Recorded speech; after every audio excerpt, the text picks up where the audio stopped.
Oui, donc il n'y a pas une grande, comment est-ce que je vais dire? Est-ce que tout ce qui existe n'existe que par la volonté de Allah? Ah oui, Est-ce que quelque chose peut exister sans la volonté d'Allah? non, Ça veut dire que tout ce que Jeffrey Epstein a fait, il l'a fait par la volonté de Allah. oui, Hmm? oh oui, Ce qui veut donc dire que est celui qui, par sa volonté, a autorisé Jeffrey Epstein de trouver plein d'enfants sur Terre. oh oui.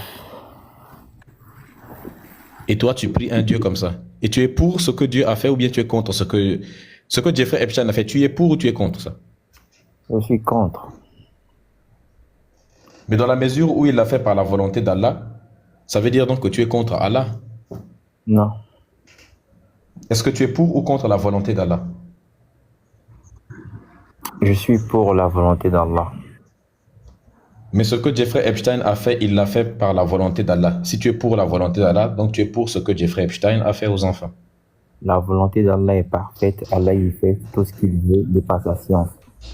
C'est Et pas tu plus trouves que ce tard. que donc C'est tu pas trouves plus- que ce que Epstein a fait c'est parfait. Non, c'est mal. Mais est-ce que ce que Allah fait est mal? C'est que Allah, il fait, c'est parfait, en fait.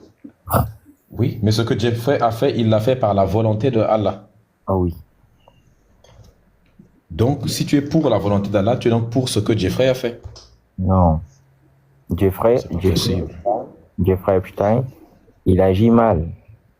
Mais c'est pas parce qu'il agit mal qu'on va dire que c'est Allah qui lui a recommandé de le faire. Allah il dit dans la sourate 76 qu'il a donné le libre arbitre aux êtres humains de choisir la voie, la mauvaise voie, ou de choisir la voie de la reconnaissance.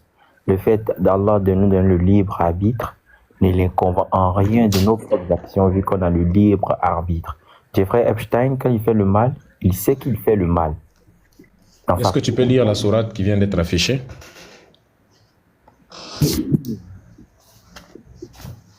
Je ne sais pas, je vais faire un effort. Sourate 37, le verset 96. Quand Dieu vous a créé, vous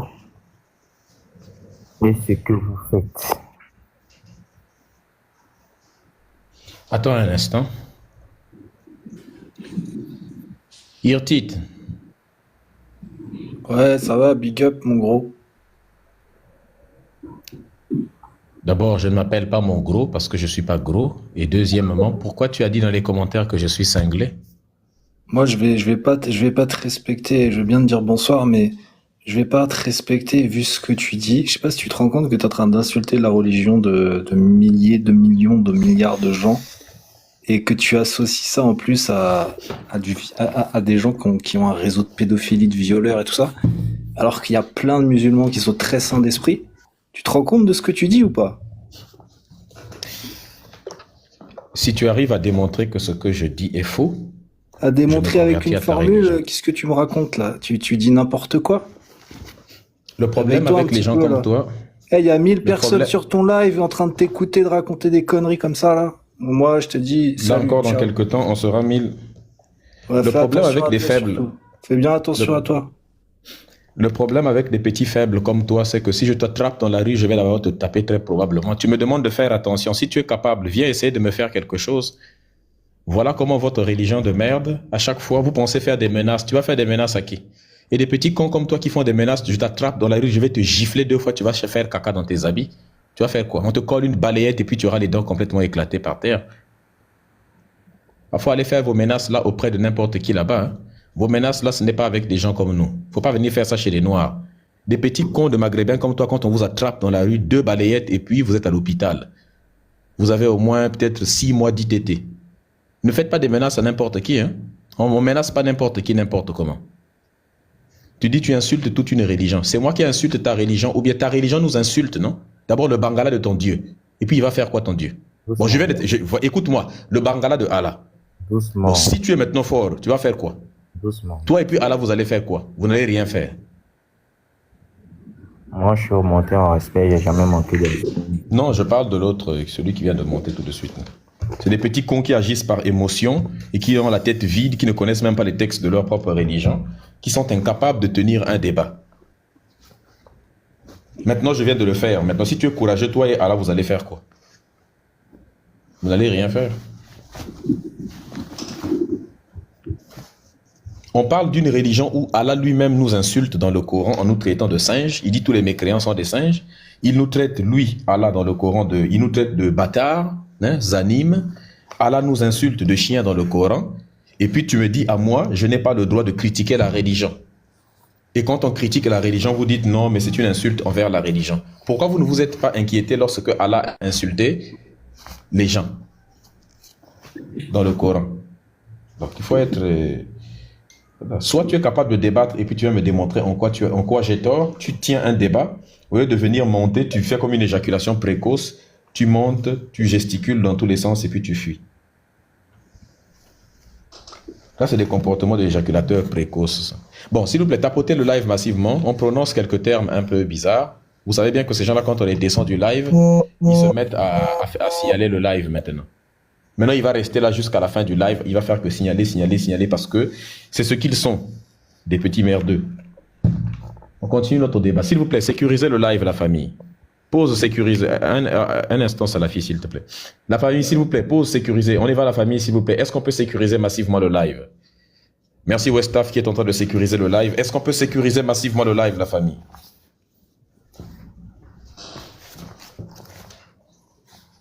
On y va, la famille, s'il vous plaît. Merci Zalet, Bang Allah Oufik. Merci Queen, Bang Allah Oufik. On y va, merci Queen, Boul. On y va, la famille, s'il vous plaît. Boula. Merci Kalala qui est en train de sécuriser. Merci Zalet.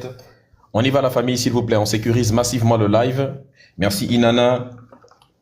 Let's go, la famille. Sécurisez massivement le live.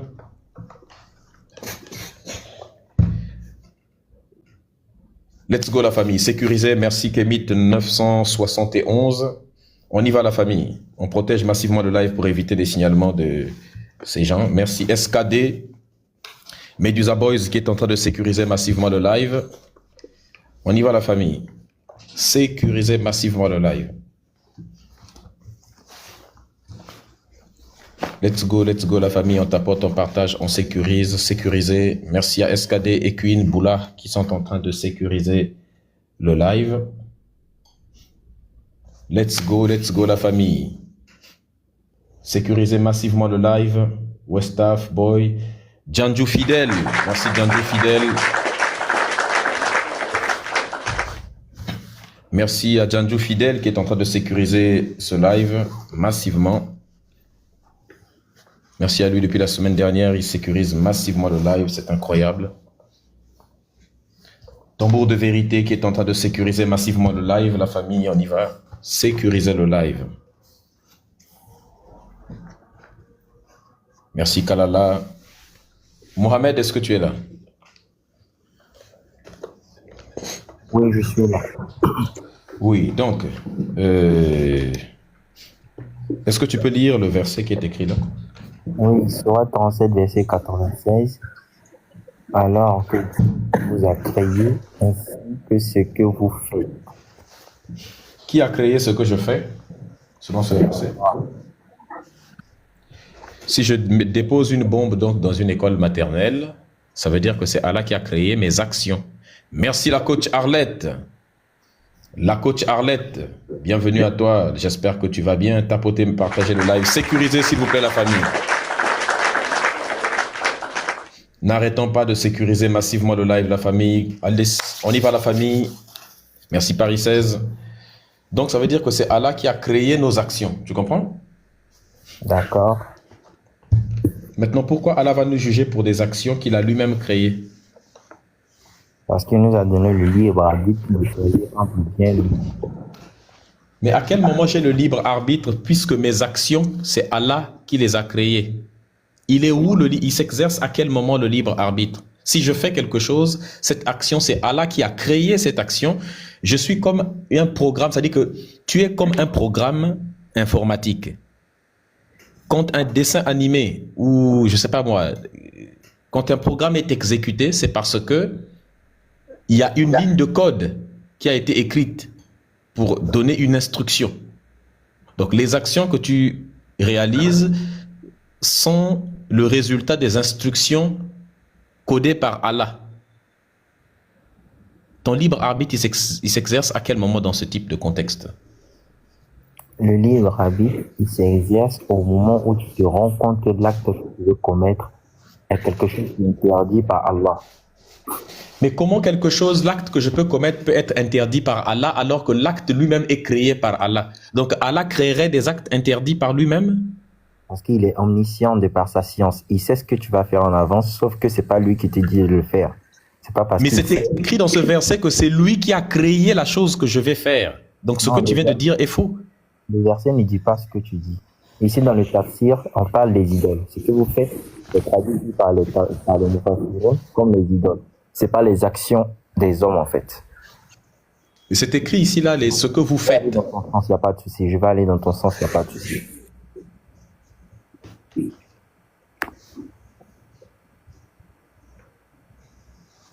C'est écrit là. Vous et vos actions. Je n'ai pas de souci. Je vais aller dans ton sens, en fait. Pas de souci. Dans le sens du verset. Donc du coup, à quel moment il y a le libre arbitre? Je vais expliquer. Le libre arbitre, c'est la capacité de choisir entre le bien et le mal. Est-ce qu'Allah interdit le mal dans le Coran? Je dis oui. Mais c'est pas parce qu'il sait que ça veut dire que c'est lui qui te dit.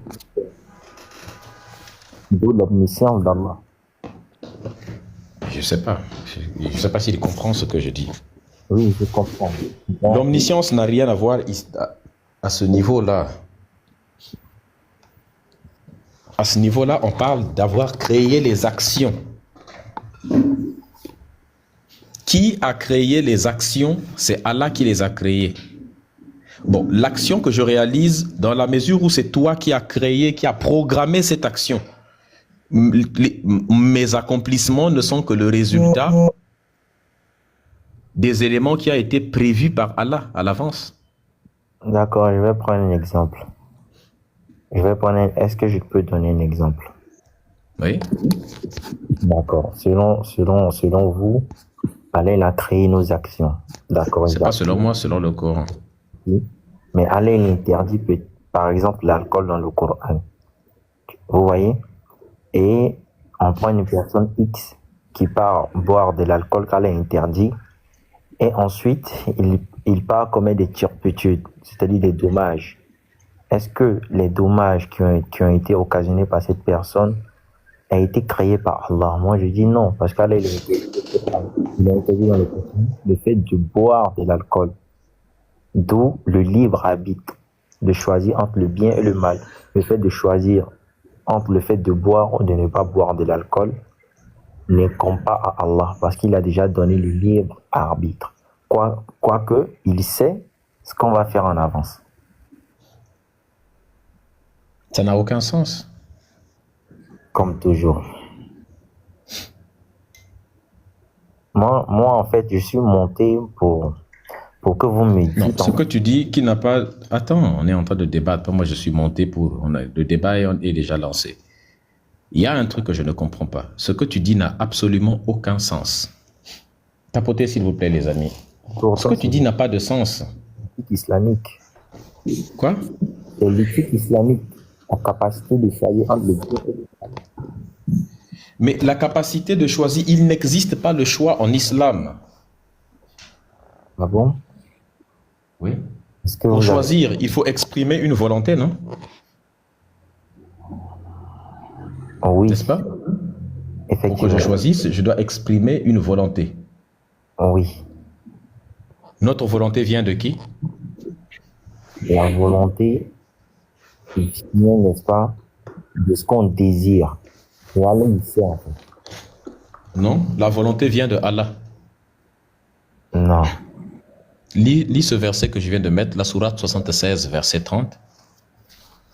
D'accord, je dis.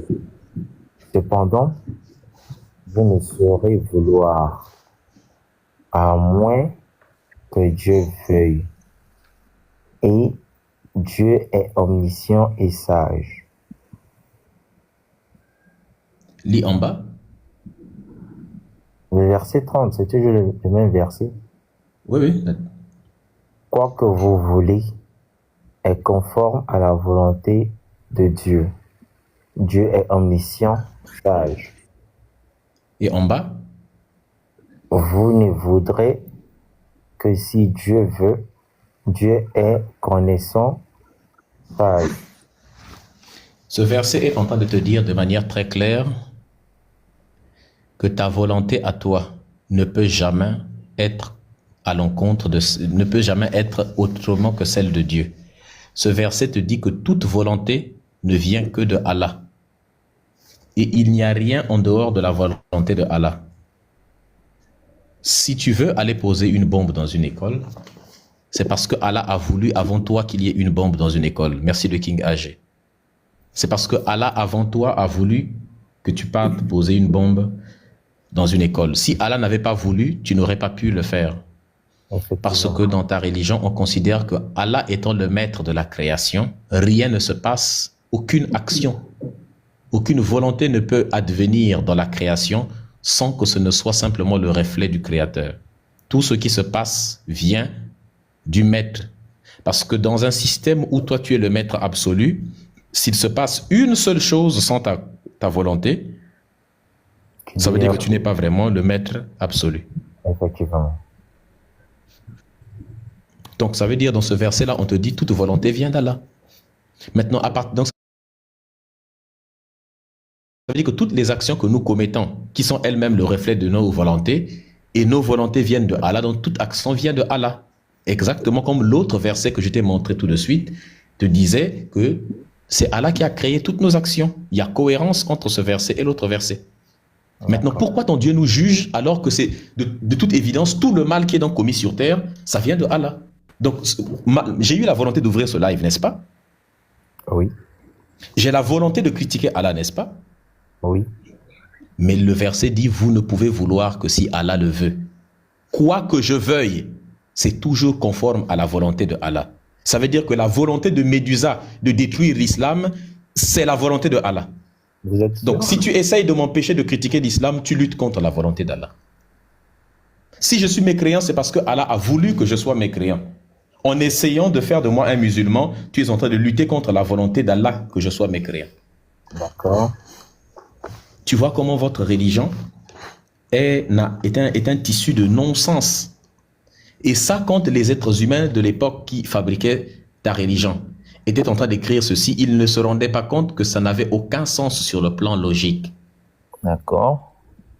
Maintenant, toi, explique-nous comment toutes nos volontés peuvent être subordonnées à la volonté de Allah et en même temps avoir le libre arbitre.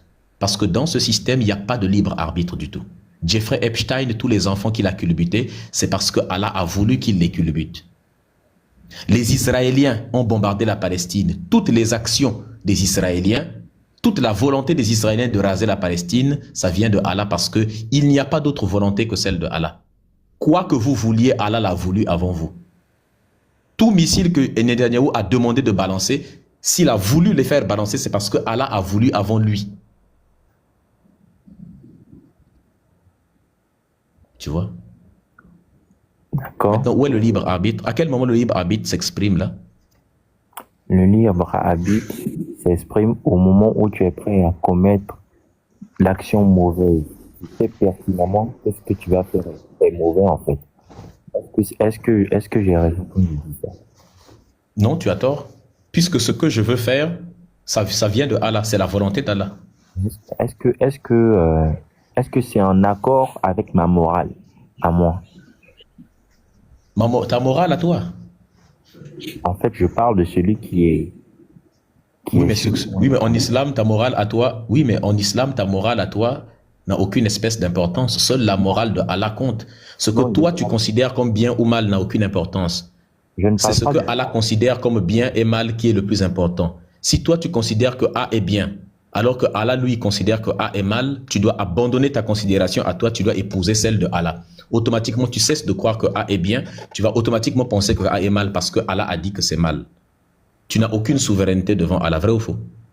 Vrai. Ce qui veut dire que, étant donné que tu es subordonné à Allah, tu dois le suivre lui. Et c'est la même chose que ta volonté donc. Il n'y a D'accord. pas de libre arbitre. Je cherche maintenant, au vu de ce genre de verset-là, tu nous expliques à quel moment l'individu a le libre arbitre devant Allah. Du coup, une question. Est-ce que la notion, est-ce qu'en islam, tout est prédestiné par Allah? Oh oui. Mais tu sais très bien qu'on ne peut pas avoir la prédestinée et le libre arbitre en même temps puisque c'est deux notions contradictoires. En logique, si A est le contraire de B, A et puis B ne peuvent pas être vrais au même moment. D'accord. Si A est vrai, B doit être nécessairement faux. D'accord. Les deux ne peuvent pas être vrais au même moment. Tu vois, non? Donc, le libre arbitre et la prédestination ne peuvent pas être vrais. Tu ne peux pas avoir le destin et le libre arbitre. Si tu es dans un système de destin, ça veut dire que toutes tes actions ne sont que des accomplissements, des prédispositions. C'est-à-dire que des choses qui ont été codées, comme si tu es un programme, une fois de plus, un robot qui ne fait que faire ce qu'on lui demande de faire quand on lui demande de le faire et tel qu'on lui demande de le faire. Tu es comme un acteur qui ne fait que répéter un script écrit, qui fait des actions qui ont été écrites à l'avance. Tu peux rien faire. D'accord. Donc tout ce que tu vois, tous les gestes de Tom et Jerry, quand Tom et Jerry sont en train de courir et que l'un se cogne, l'un tire l'autre par la queue, ainsi de suite, tout ça ça a été écrit à l'avance que ça allait se passer comme ça. Ce n'est que l'accomplissement de la volonté de ceux qui ont... Ils n'ont rien improvisé, Tom et Jerry. Tout le dessin animé de A à Z n'est que le résultat de la volonté de ceux qui ont rendu ce dessin animé possible à la moindre seconde. La moindre fraction de seconde a été voulue. C'est comme ça que nous sommes aussi. La moindre fraction de seconde d'action que l'être humain réalise, ça ne fait que réaliser la volonté de celui qui est le maître de la création. En gros, aucune chose ne peut se passer, même en une fraction de seconde, sans que ce ne soit la volonté de Allah. Dans ce système qui est donc une prédestination, il n'y a pas de place pour le libre arbitre.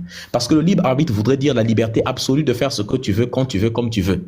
Donc tu es toi-même le maître des actions qui vont advenir. Ça veut dire que tu peux faire quelque chose, mais ce n'est pas Allah qui a prévu que tu le fasses. Mais si Allah n'a pas prévu qu'une chose arrive, ça veut dire que la chose est arrivée sans volonté de Allah. Ce qui vient d'arriver. Donc il n'y a plus... Donc, tu vois comment la religion est absurde. On ne peut pas avoir un cerveau logique et être musulman, ce n'est pas possible. D'accord.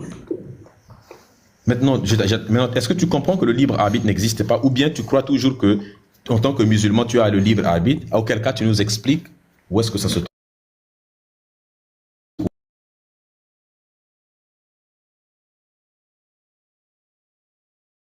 Finalement, ce que nous allons faire, il nous a prévenu du paradis et de l'enfer.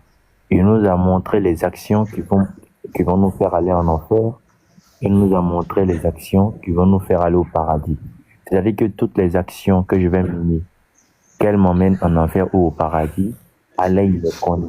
Mais au moment où je vais m'atteler à vouloir manifester une action, ça ne sera plus la faute d'Allah parce que je sais que si je fais une mauvaise action, je vais aller en enfer. Sourate 37, verset 86, alors que Dieu vous a créé, vous et tout ce que vous faites. Ça veut dire vous et toutes vos actions. Oui. Allah nous demande de faire certaines actions et pas d'autres actions, mais dans tous les cas, toutes les actions que nous allons faire, ça vient de Allah. Oui. À quoi ça sert de nous dire voici ce que vous pouvez faire, voici ce que vous ne pouvez pas faire, et de nous ajouter que de toute façon, tout ce que vous allez faire, que ce soit bien, que ce soit mal, vous ne pouvez faire que ma volonté à moi. Tu ne peux rien accomplir sur terre si ce n'est pas moi qui ai voulu que tu l'accomplisses. Donc tu ne peux pas bombarder une école si ce n'est pas moi qui ai voulu que tu bombardes l'école. D'accord. C'est parce que Allah a déjà écrit un prompt dans lequel tu lances le missile, ça tombe sur l'école, ainsi de suite, tant de personnes meurent. Allah a déjà écrit ce prompt-là. Il le soumet à son chat GPT céleste, et puis l'action se déroule exactement comme ça. D'accord. Donc je pense que vous avez développé un peu la contradiction selon vous. Il n'y a pas de souci, vous êtes libre de penser, d'interpréter selon votre entendement. Par contre, moi, Non, parce qu'on cherche. Moi, j'aimerais comprendre. Regarde. Par exemple, je te donne encore un autre exemple. Lis ce verset-là. Sourate 10, verset 100. Il n'appartient nullement à une âme de croire, si ce n'est avec la permission de Dieu. Il vaut et il vaut au sentiment ceux qui Il veut. raisonnent pas. Bon, selon ce verset-là, on dit il n'appartient à aucune âme de croire, aucune âme ne peut croire excepté conformément à la volonté d'Allah, n'est-ce pas? Oui, Il place une malédiction sur ceux qui refusent de comprendre.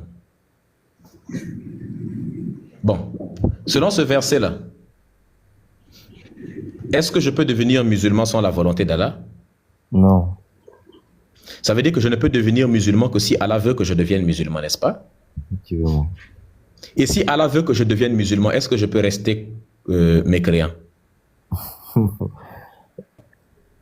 Non. Tu comprends? Vous ne pouvez pas rester mécréant. Donc je suis mécréant par la volonté de qui? Tu vois, non? Par la volonté de? Allah. Donc tout musulman qui essaye de me convertir à l'islam est en train de lutter contre la volonté d'Allah. Oh oui, selon vous, en fait. Voilà, selon vous. Non, selon ce verset. D'accord, il n'y a pas de souci. Mais moi, je respecte votre entendement, seulement que la principale raison pour laquelle moi je suis monté, moi j'aimerais vous entendre en fait. J'aimerais comprendre quelle est votre croyance, en quoi est-ce que vous croyez.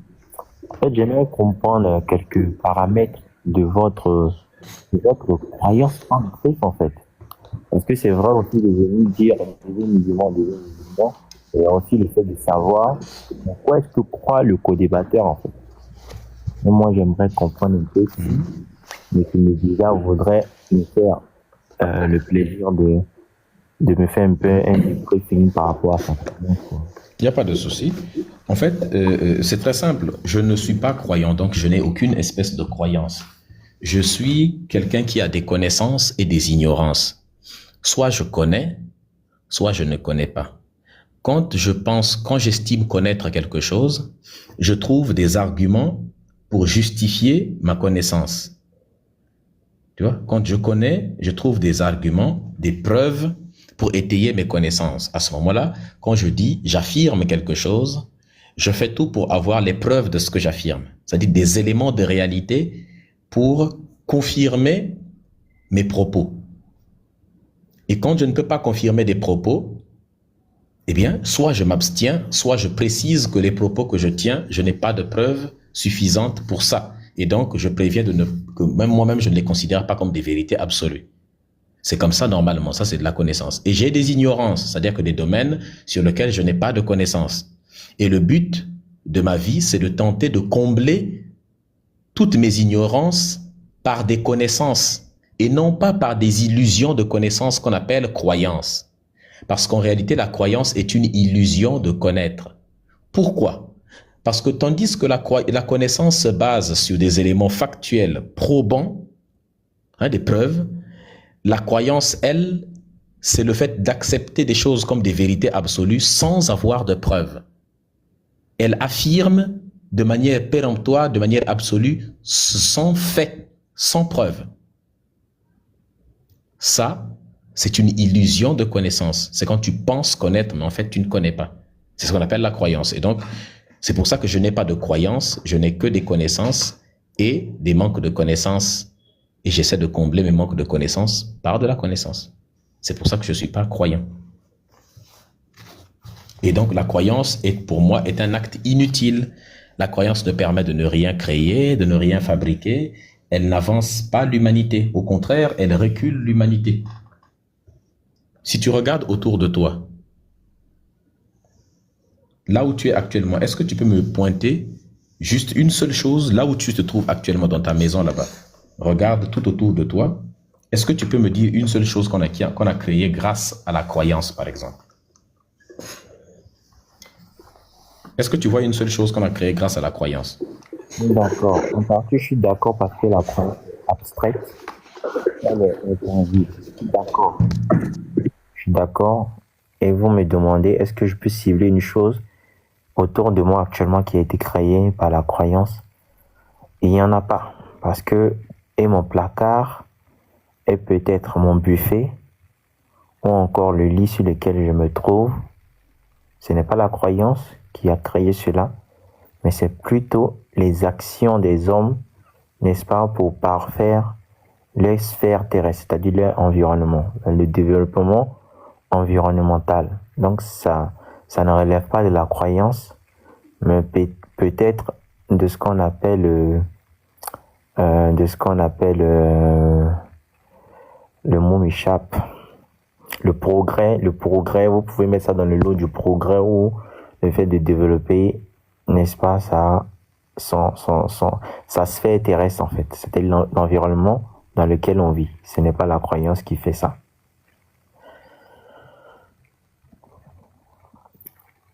Donc, ça veut dire que la croyance est inutile pour la vie sur Terre, parce que tout ce qui nous permet de nous développer sur Terre, c'est la connaissance. La connaissance permet à l'être humain d'être une espèce de Dieu. Ça lui donne le pouvoir de voler dans les airs, de créer des objets pour pouvoir voyager à des distances que ses pieds ne peuvent pas accomplir, à des temps très, très, très courts. C'est absolument incroyable. Est-ce que tu vois un peu? Je vois Ça ça. nous donne du pouvoir. Ça nous donne du pouvoir. Ça nous permet de lutter contre le déterminisme. Enfin, lutter contre, de sortir du déterminisme naturel quelque part. Donc, de nous émanciper, on va dire, de nous émanciper du déterminisme naturel. Et la croyance, elle, ne nous sert à rien. Elle n'est pas utile du tout. On peut vivre parfaitement sans croire.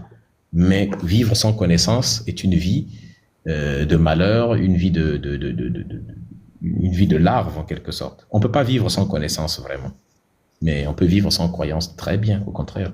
Je suis Vivre d'accord. mieux sans croyance. Je suis d'accord que d'une manière isolée, la croyance ne sert strictement à rien sur cette terre. Partons de votre raisonnement. Mais nous, les musulmans, croyons justement pas pour notre sauvegarde, pas uniquement pour notre sauvegarde dans ce monde, mais pour un monde futur. Parce qu'on se dit que même si la croyance est fausse, si on devait comprendre que la croyance est fausse, qu'est-ce que ça nous coûte de peut-être croire en quelque chose qui peut nous aider à réduire nos vies et à nous mettre, n'est-ce pas, dans une position de telle manière à rester en valeur avec nos propres intellects. C'est-à-dire quand là il te dit fais pas ci, fais pas ça, ne cause pas du tort, reste droit. On se dit, mais quand on ne croit pas, si on décide de ne pas croire, en ce cas-là il dit, mais quand on y croit, est-ce que c'est mal en fait? Parce que tout compte fait, que tu crois, que tu ne crois pas, si tu meurs par exemple, que tu as trouvé ça là il faut, tu n'auras rien à perdre en fait. Mais de l'autre côté, si tu vas trouver qu'Allah il est vrai, tu seras dans les problèmes. C'est ce que tu es en train de dire, c'est une version un peu modifiée de ce qu'on appelle le pari de Pascal. Le pari de Pascal est un pari qui est mauvais, est un mauvais pari. En gros, ce que tu dis, c'est il est mieux, il est plus facile de croire. On ne perd rien en croyant. De toute façon, on ne peut que devenir une meilleure personne quand on suit les règles de la religion. Alors même si la croyance est fausse, ce n'est pas grave. Ça ne fait du mal à personne, c'est faux. L'islam pousse des gens à faire du terrorisme, à commettre des guerres. À cause de l'islam, les gens ont pratiqué le djihad, l'expansion de l'islam. Il y a plein de versets dans le Coran qui sont violents, qui incitent à la violence, qui incitent à la haine. Par exemple, des versets qui sont très durs envers les mécréants. Ça développe un sentiment de haine dans l'esprit du croyant. Un enfant qui a encore le cerveau extrêmement fragile, quand on lui fait réciter des sourates dans lesquelles Allah traite les mécréants de chiens, de bâtards, de singes, quand on lui fait réciter des sourates dans lesquelles on lui dit que, dans la sourate 9, verset 21, on lui demande de taper la femme, quand on lui fait réciter des sourates dans lesquelles on lui dit que, par exemple, il faut donner à la femme la moitié de l'héritage de ce que l'on donnerait à un homme, quand on lui fait réciter des sourates très, très, très dangereuses, comme celles dans lesquelles on dit il faut couper la main du voleur, il faut lapider la femme adultère qui a trompé son mari, il faut la lapider, des choses comme ça. Quand on lui fait réciter des sourates dans lesquelles il est dit qu'il faut combattre les mécréants et toutes les personnes qui ne croient pas en Allah, En fait, à chaque fois quand on lui dit qu'il faut fouetter de 100 coups de fouet le fornicateur et la fornicatrice, c'est des éléments extrêmement barbares. Je considère que, et là encore c'est très peu, il y en a beaucoup. La sourate par exemple qui dit que le musulman c'est celui qui enlève la vie et qui se fait enlever la vie pour Allah. C'est pour éviter de prononcer le mot T-U-E-R. Tous ces éléments, et là encore je ne te parle pas des hadiths, de la sunna. Quand les gens tombent sur des hadiths authentiques, tels que le Sahih Targhib numéro 37000, où on dit que ceux qui rentreront au paradis seront de peau blanche et imberbes, ils vont mesurer tous la taille de Adam, de peau blanche, et les noirs dans tout ça, on ne sait pas. Quand tu tombes sur des hadiths dans les Sahih Bukhari et les Sahih Muslim, dans lesquels Mohammed dit que une nation qui est dirigée par une femme ne prospérera jamais, où il dit que l'être le plus déficient en intelligence et en raison, c'est la femme, tu te poses quand même une question. Quand tu tombes sur des hadiths authentiques de Mohammed tels que Man Bagdadi Nahu Faktuluhu, celui qui quitte l'islam, il faut le quick. Il faut lui enlever la vie. Bon, tu vois, la religion pousse tout ça quand c'est exposé à des gens qui sont psychologiquement fragiles. Eh bien, qu'est-ce qui se passe? Il se passe que le cerveau étant fragile, les gens finissent par devenir violents. Et c'est ça qui a justifié les guerres de religion, d'autant plus que dans les 4 écoles de l'islam sunnite, le djihad c'est-à-dire que le combattre les mécréants, les obliger à rejoindre le sentier d'Allah, c'est une obligation. Le djihad est une sunna. Donc tout ça c'est très grave. Et si, de l'autre côté, bon, comme toi tu n'es pas chrétien, on va parler juste de l'islam. Donc ça c'est le premier élément. Donc la religion pousse les gens à être dangereux. Il y a une sourate qui dit les musulmans, vous êtes la meilleure des communautés, c'est vous qui dictez ce qui est convenable et qui interdisez ce qui est blâmable. Ça veut dire qu'on donne aux musulmans la primauté. Quand vous débarquez quelque part, c'est vous qui faites la loi. C'est ce qu'ils essaient de faire dans les quartiers de France. Quand ils arrivent dans les quartiers de France, eh bien, ces quartiers-là deviennent des zones, n'est-ce pas, dans lesquelles où une micro-charia, une mini-charia est presque appliquée. Des jeunes musulmans insultent celles qui ne sont pas voilées, ainsi de suite, bref. Donc, il y a beaucoup de problèmes comme ça. Donc, la religion, non, dire qu'elle ne fait absolument rien, c'est faux. Elle a une faux. Quand tu tombes dans la sourate 65, verset 4, où Allah autorise de marier des enfants, par exemple, non, quand tu dis il suffit de suivre les règles de la religion, en fait, vous avez l'habitude, les musulmans, de citer 2-3 sourates où Allah dit il faut faire l'aumône, il faut faire ceci, 2-3 bonnes actions. Et vous essayez de résumer l'islam à ça. Mais c'est souvent des versets que vous sortez auprès de ceux qui ne connaissent pas l'islam pour faire ce qu'on appelle la dawa. La dawa, c'est le prosélytisme musulman, l'obligation que les musulmans ont d'aller convertir les gens, les ramener à l'islam. Donc ça, quand vous tombez sur les gens qui ne connaissent pas, oui. Mais il y a plein d'autres versets auxquels vous vous abstenez. Parce que ça ne serait pas très bien de dire ça aux gens. Ils vont savoir que l'islam, c'est n'importe quoi et c'est très violent. Et donc, vous les cachez souvent ce type de versets, tels que ceux qui autorisent de marier les enfants, par exemple, et tout ce que je viens de citer. Donc, on voit très bien que, tu sais que si tu prends un verre d'eau et que tu mets 98% d'eau, si tu mets 2% de poison mortel, d'un poison violemment mortel, tu meurs. Donc, même si le Coran était rempli de 98% de bonnes paroles, ce qui n'est pas le cas évidemment. Mais il suffirait de 2% de versets violents et absolument nuisibles pour annuler l'action des 98 autres. Je donne un exemple. Si j'écris un livre, même si c'est un excellent livre dans lequel je dis des très bonnes choses, je donne des connaissances incroyables, il me suffit à la dernière phrase de ce livre de 1500 pages où j'ai dit que des bonnes choses très positives qui font avancer l'humanité. Il me suffit d'ajouter à la dernière page uniquement que c'est très bien de niasse des enfants, n'est-ce pas, et de les épouser pour que les gens puissent, pour que ça empoisonne mon livre. Ça là, seulement cette phrase que je vais ajouter à la fin du livre où je dis que je fais l'éloge de la pédocriminalité, cette dernière page est capable de ruiner tout ce que j'ai fait avant. Parce que 1% de poison dans 99% d'eau Si ce poisson est suffisamment violent, ça va annuler. Si tu le bois, tu meurs. Donc, c'est ça qui est dangereux. Maintenant, merde, je dois brancher le téléphone. Maintenant, dernier élément. Le dernier élément pour détruire ce pari de Pascal, c'est le pari de Médusa. Est-ce que tu savais que le pari de Médusa est mieux que celui de Pascal? Non, Hein, Mohamed? Ok.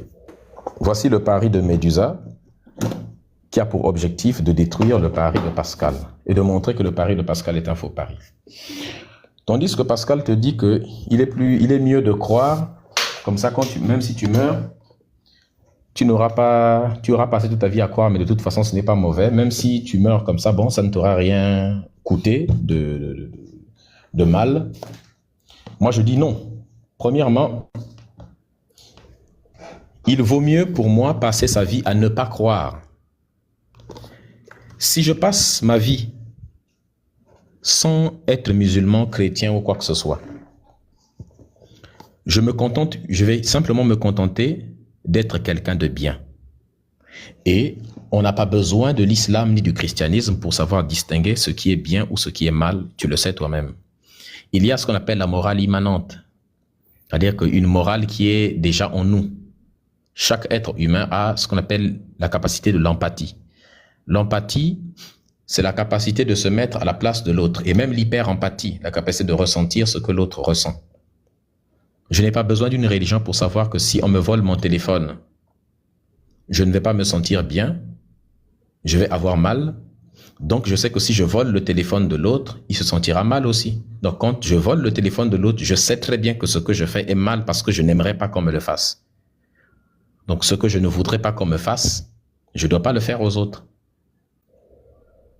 Et donc, je sais ce qui est bien et ce qui est mal sans religion. Étant donné que donc je suis capable de déterminer ce qui est bien et ce qui est mal sans vos religions, je passe ma vie à essayer d'apporter plus de bonnes actions et de me retenir le plus possible de commettre les mauvaises actions. Quand je vais mourir, qu'est-ce que ça va m'apporter de bien? Premièrement, des bénéfices, c'est que je n'aurai pas passé toute ma vie à prier 5 fois par jour, donc je vais pas gaspiller des années. Parce que quand tu pries 5 fois par jour depuis ton plus jeune âge jusqu'à ta mort, si tu as vécu longtemps, tu auras perdu des heures, des jours, voire des années de ta vie dans des prières et dans des sorties religieuses, donc des actes inutiles. Donc, j'aurais fait un gain de temps. Ce temps-là, je l'aurais utilisé pour faire des choses beaucoup plus utiles. Deuxièmement, j'aurais évité d'être en conflit avec les gens à cause de la religion. J'aurais évité de discriminer les gens. Aujourd'hui, il y a des gens qui sont discriminés alors qu'ils sont amoureux. Ils peuvent pas se marier parce que l'un est musulman, l'autre ne l'est pas. Au Soudan, par exemple, il y a une femme qui a été condamnée à la pendaison récemment parce que elle a épousé un homme qui était, même il était chrétien soi-disant, mais je pense même que c'était un kémite lui là. C'est-à-dire qu'un homme qu'il a connu depuis le lycée, hein. Depuis le lycée, ils se connaissent, ils flirtaient ensemble jusqu'à ils ont grandi. Le lycée ou l'école ou le collège, hein, je pense même. C'est l'amour de sa vie, quoi. Parce qu'elle l'a épousé, elle a été condamnée à la pendaison au Soudan. Donc, tout ça, c'est très dangereux. Donc, ça m'aurait évité toutes ces choses-là. Troisième côté positif. Si je meurs sans religion, eh bien, il y a deux choix. Il y a deux possibilités. Soit Dieu existe, soit Dieu n'existe pas. Si Dieu n'existe pas, j'aurais évité de prier pour rien du tout. J'aurais évité toute ma vie à prier un être inexistant et donc ça aurait été un gain de temps incroyable. Et vous aurez perdu du temps à accomplir des actes inutiles dans une vie qui est suffisamment courte pour ne pas faire des choses inutiles. Maintenant, si les dieux existent, si les dieux existent, je suis aussi gagnant par rapport à vous. Parce que toi, la réalité aujourd'hui, c'est que l'humanité a déjà inventé plus de 100 000 dieux et religions. Donc, quand toi, tu vas mourir, tu n'as aucun moyen de savoir si c'est Allah qui est le vrai Dieu. Il se pourrait que tu meurs et puis tu te trouves devant Shiva, par exemple. Tu vas faire comment? Si c'est Shiva qui est le vrai Dieu, ça veut dire que c'est les Indiens qui avaient raison. Donc, tous les musulmans, vous aviez eu tort. Si tu meurs et que tu te rends compte que c'est Jésus, tu ne seras pas choisi, puisque Jésus, il dit que ceux qui n'auront pas cru en lui comme étant Seigneur et Sauveur. Or, toi, musulman, tu ne crois pas que Jésus soit Seigneur, soit Dieu et Sauveur. Tu penses qu'il est qu'un simple envoyé. Si c'est lui qui est le vrai Dieu, c'est mort pour toi. Si c'est le Dieu des Juifs, Yahvé, c'est mort pour toi. Si c'est Odin qui est le vrai Dieu, c'est mort. Si c'est Zeus, c'est fini. Si c'est Apollon, si c'est Jupiter, c'est fini pour toi. Si c'est Thor, c'est fini pour toi. Donc, il faudrait que ce soit uniquement Allah. Le chrétien aussi s'attend à ce que ce soit uniquement Jésus. Mais le grec s'attend à ce que ce soit uniquement Zeus. Et vous êtes 100 000 comme ça. Alors là où moi je suis au-dessus de vous tous, c'est que moi je me dis, dans tous les cas, vu qu'il y a trop de dieux et trop de religions, chacun affirme que son Dieu est bon. Puisque vous vous dites tous que vos dieux sont des êtres bons et des êtres justes, alors je n'ai qu'à ne pas prier. Je n'ai qu'à me comporter comme un être bon et un être juste.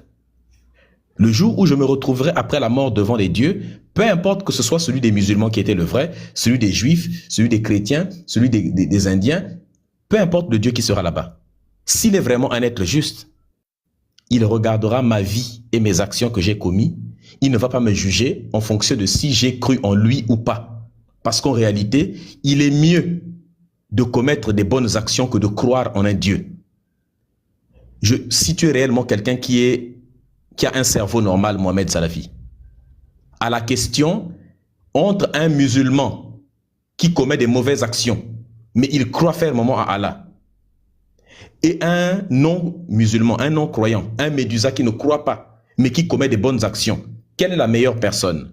Si tu es vraiment quelqu'un de bien, tu diras, je préfère celui qui ne croit pas en Allah, en Dieu, mais qui se comporte très bien sur terre et qui fait des bonnes actions, plutôt qu'un religieux qui part tous les jours à la mosquée ou à l'église, qui se comporte bien, mais qui commet des pires pourritures sur la terre. Parce qu'il y en a beaucoup qui partent à la mosquée, à l'église, qui sont des vrais croyants, mais qui commettent des pourritures toute la journée. Donc si vos dieux sont des êtres justes, ils se diront, je préfère ce type-là, même s'il n'a pas cru en moi, mais au moins il a commis des bonnes actions. Et s'ils sont vraiment des êtres justes, ils me mettront au paradis si jamais les paradis existent. Peu importe que ce soit Odin, Zeus, Allah, Shiva, Krishna, Vishnu, peu importe le Dieu qui est là-bas, ils me mettront au paradis. Donc passer sa vie à être quelqu'un de bien, sans croire en une religion, c'est la meilleure posture possible. Tu gagnes à tous les coups. Mais toi, en musulman, quand tu vas mourir, si c'est pas Allah, si c'est un des 999 999 autres dieux qui existent, c'est mort pour toi. C'est seulement le millième doit être le vrai.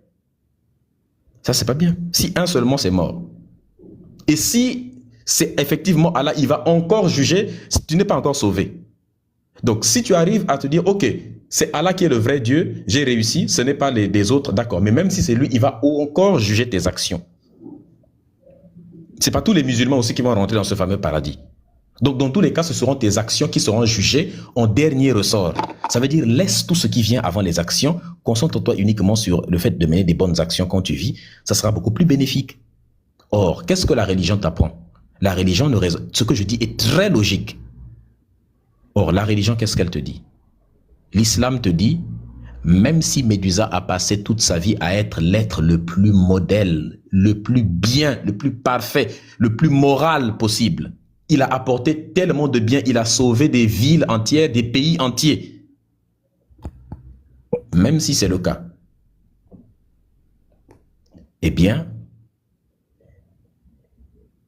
ta religion te dit, si à côté Mohamed Salafi a passé toute sa vie à détruire des villages, à violer les femmes, les enfants, à éventrer des humains, à commettre toutes les pires atrocités, si hier il s'est converti à l'islam, s'il meurt aujourd'hui, il est au paradis. Peu importe ce qu'il a fait, si hier il s'est converti à l'islam, il a prononcé le Ashadu Allah, truc là, Allah Ahilala, Ashadu Allah Muhammad Rasulullah. S'il a prononcé ça, il est au paradis aujourd'hui. Mais moi, si je meurs, même si je n'ai commis zéro péché, je suis en enfer parce que le Coran dit aucun mécréant n'entrera au ciel, au paradis. Aucun mécréant ne foutra le pied au paradis. Aucun mécréant. Moi, je sais l'islam, mais je n'y adhère pas. Malgré le fait que ma vie est plus correcte que celle de plein de musulmans, si ce musulman meurt, il gagne plus le paradis que moi. C'est complètement bête comme proposition. C'est pourquoi la religion n'a aucun sens. C'est pourquoi la religion est inutile. Elle ne fait que diviser les êtres humains. Et les gens qui défendent la religion aujourd'hui, ils le font de toute façon, la plupart des musulmans. Il y a très peu, c'est la religion qui fait le moins de convertis sur la planète après le judaïsme. Mais l'islam, la plupart des gens qui sont musulmans, ils le sont parce que depuis l'enfance, leurs parents ont été des musulmans aussi. Et donc, ils n'ont jamais connu autre chose que l'islam. Ils ne peuvent pas faire autre chose, ils ne peuvent que défendre ça. Donc, ils défendent une forme d'héritage qu'ils ont eu de leurs parents. Donc, ce que je viens de dire, si tu es vraiment quelqu'un qui réfléchit, je sais que tu te rends compte que non, quand même, ce que ce gars-là est en train de dire est parfaitement logique. Il est beaucoup plus... Donc voilà, c'est rationnel, c'est logique. C'est pour ça que je ne suis pas croyant et que ça, ce pari, il est meilleur que le pari de Pascal que les gens sortent, qui est un faux pari pour moi. C'est un pari qui est mauvais. Voilà le pari de Médusa qui est bien meilleur que celui de Pascal. D'accord, il n'y a pas de souci. Je vous ai écouté, il n'y a pas de souci. De toute façon, vous êtes libre de choisir de croire ou de ne pas croire. Donc, comment non, je suis pas libre de choisir de ne pas croire, malheureusement. Parce que ton prophète Mohammed, il a dit, celui qui quitte l'islam, il faut lui enlever la vie. Man bagdaladi na ufaktuluhu. Donc, je suis pas libre de ne pas croire. Et Allah dit de combattre les mécréants dans la sourate 9, verset 29. Et tous ceux qui ne croient pas en Allah ni au jour dernier et qui n'acceptent pas comme interdit ce que Allah a interdit, il dit il faut nous combattre. Donc Dieu dit qu'il faut nous combattre et Mohammed dit que si je quitte la religion, il faut m'enlever la vie. Donc non, je ne suis pas libre de ne pas croire selon ta religion. Alors qu'on est d'accord, je devrais être libre, n'est-ce pas Mohamed? Oui, vous êtes libre, mais vous dites ne pas être libre, pas de souci.